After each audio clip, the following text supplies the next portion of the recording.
Descendants of Cain and Seth. Cain had intercourse with his wife, and she conceived and bore Enoch. Cain also became the founder of a city, which he named after his son Enoch. To Enoch was born Ired, and Ired became the father of Mehujael. Mehujael became the father of Methuselah, and Methuselah became the father of Lamech.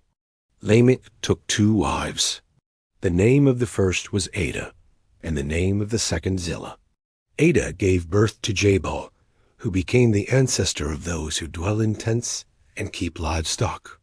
His brother's name was Jubal, who became the ancestor of all who play the lyre and the reed pipe. Zillah, on her part, gave birth to Tubal-Cain, the ancestor of all who forge instruments of bronze and iron. The sister of Tubal-Cain was Naamah. Lamech said to his wives, Ada and Zillah, hear my voice. Wives of Lamech, listen to my utterance. I have killed a man for wounding me, a young man for bruising me. If Cain is avenged 7 times, then Lamech 77 times. Adam again had intercourse with his wife, and she gave birth to a son, whom she called Seth.